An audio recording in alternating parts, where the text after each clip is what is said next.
What does that even mean, Bauer's Game Corner?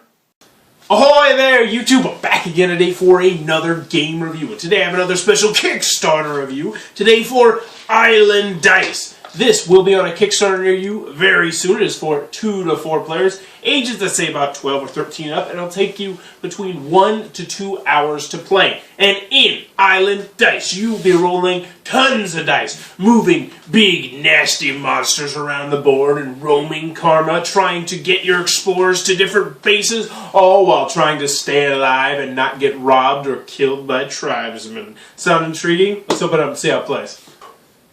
Alright then, we're going to take a look at what you're going to get inside of Island Dice. As I always like to mention, this is a prototype that I have right here. Yours is going to look much nicer, much shinier. It's not just going to have beads and, gems that are jewels and everything like that. Yours is going to be much nicer with custom dice, all that stuff. So, let's get to the gameplay. Now, I do want to mention this is a lengthier game. It can go up to like 2 hours, so I'm not going to go over completely how the game works. I'm going to hit on the basics and just give you a good feel for how the game plays. First and foremost, we have our handy-dandy rule booklet. It is, 5 pages? So really, 3 pages, double-sided. It needs a facelift, but as with everything else, this is the prototype edition. It will show you how to play the game. It will get you on the ground and running with no problem, which is always what is important. So, we're going to give you a look at all the different components you're going to get in the game and how they work together. In this game, first and foremost, what are you trying to do? In order to win the game,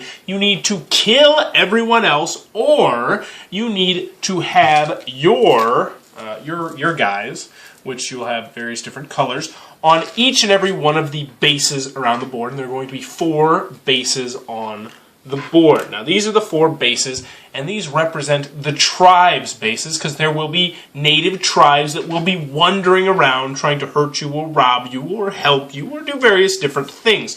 In the prototype, they are represented by these beads. Now, these tribesmen are really interesting because they're just going to be wandering around, but other players are going to be controlling them most of the time. So you can send them towards people, you can send them away from you, or you can use them to block things. There's all sorts of different things you can do with those. Now, I mentioned sometimes they can rob you. You say, rob you? I say, yes, because you're going to have your jewels in this game, your gems, and these are going to be very important throughout the game. You're going to be using these for a lot of different things. There's a feed your people mechanic, which is all the rage right now, where you have to feed your people at the end of every turn. You can also use these gems to, as I mentioned, send the tribesmen going to attack other people. You can use them to convert tribesmen to your cause. So if you're cool with this guy, you can say, hey, now you're one of us, which is really helpful sometimes. And sometimes, even if they're not friendly with you, you can pay a little bit more money, and then you can still convert them. Another thing you can do, and this is a big one, is you can get the big nasty guy or the massive roaming karma out and moving. Now you're saying, what are those? Well, those are going to be 2 separate tiles on the board where they're going to spawn, and these are the 2 big boys. Let me tell you, when these guys come out, you don't want to see them anywhere near you. Now, first and foremost, we have our big nasty guy. What the big nasty guy does is when he spawns up, he is going to, he can move 2 spaces, and whatever he touches just dies. So if he were to go right here, then, well, not the base, obviously, but this guy is just dead. You don't even get a survival roll. He is gone. He is going to eat you all up. And he gets to go 2 spaces when he moves. Now, the massive roaming karma is a completely different beast. He is one you really don't want to see anywhere near you. He only gets to go 1 space, but in addition, he's going to kill everything on the spot, and that includes, I should mention, the tribesmen and yourself and other players. Everybody's just going to die.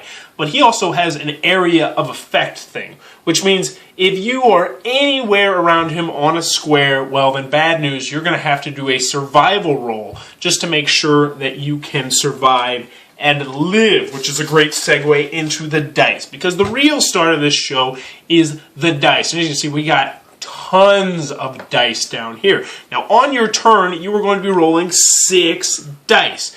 Now, these ones you're not going to be rolling. We'll get more into those later. But you're going to be rolling 6 of these dice right here. Now, you're always going to roll these 3 dice right here. Now, what these do are, one will give you money. It'll give you various different amounts of gems, where you might get shut out. You might get no gems at all. This one will decide how much you're going to move. So 6 spaces, and you can break this up in any way you want. So if you got 3 guys, they can all do 2 spaces, or 1 guy can do all 6. Pretty much any way you would like to do it. And then you're going to have this one, which is going to tell you how much it's going to cost to bring out more people. So if you roll this, you'll be able to put out 1 guy for, well, 1 gem if you roll it there, or you can get a free guy if you just roll the guy, or wah wah wah. You know, you can get shafted there as well. Moving on, there's tons of other die. These 4 are all pretty much the same. These are going to move the tribemen, the native tribe around the board. Obviously, if you got the blue, that's going to move a blue, and gray is going to move the gray, and brown and green, so on and so forth. But it will also spawn. 2 out of the 6 times you're going to spawn more of these people. So there's going to be tons of tribesmen rolling around the board, getting killed by big nasty guys and massive roaming karmas, robbing you, doing all sorts of stuff like that. The other 3 dice are, so one's for defense and 1 is for offense. We'll go into those right now. If you roll this one, you will be safe from those tribesmen. So if you roll the green, well then, yeah, green guys aren't going to hurt you. So that's always good.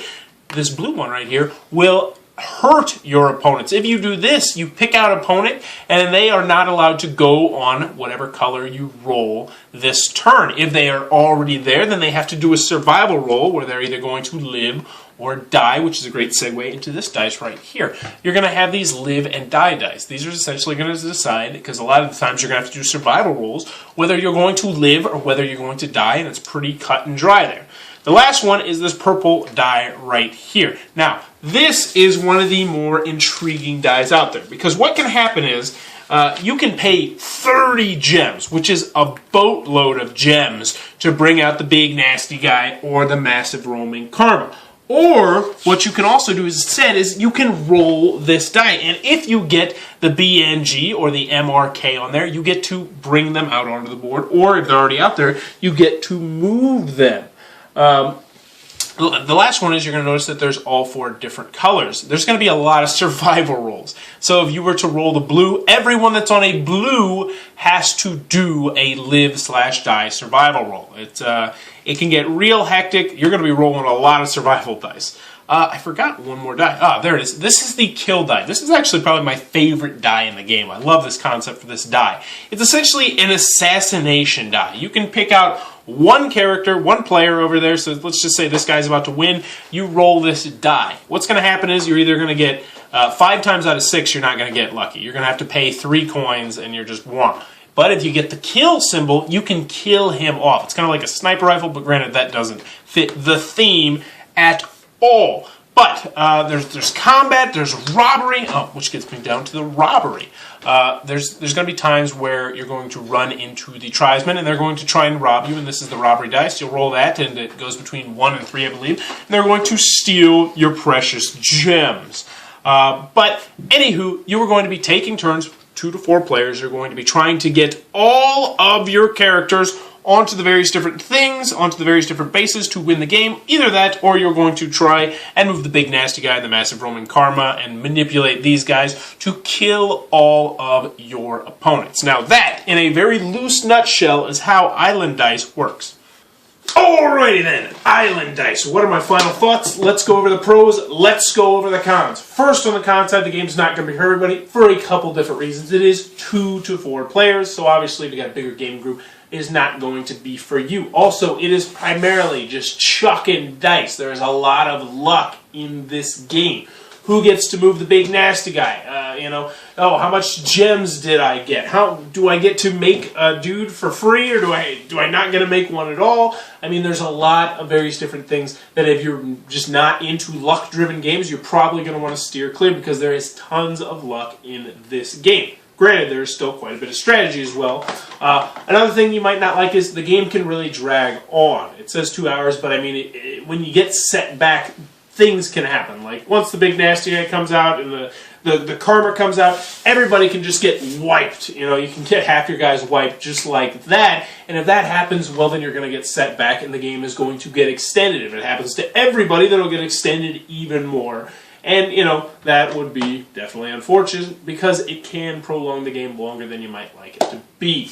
Moving on to the pros, though, I did enjoy Island Dice. I love chucking all the dice. That's one thing I really liked, was just deciding, ooh, which dice am I going to pick this from? You got your 3, obviously, but then you get to decide about the other ones. I love the kill die. I don't know if I can think of another game that has this, where you can just say, all right, I'm going to gamble, essentially, and try and kill one of your guys. It's a really cool concept. I dig the gem usage, how you got to save up your gems to do this or do that, and then, like, you can save up your gems, and then when someone's not expecting, you can be like, oh, that's not actually, you know, a tribesman, that's actually my dude, because I just paid gems, and boom, I'm all the way over here. I can't wait to see the game with finished components, with nice custom dice, and with maybe like little tribesmen that are, I don't know what they're thinking about, but like at least little pieces that look like tribesmen that you can move around the board with the artwork. I'm really excited to see where this game goes, because obviously this is a very rough prototype I have in front of me with next to no artwork. I mean, that's about the extent of the artwork, so I'm really excited about that.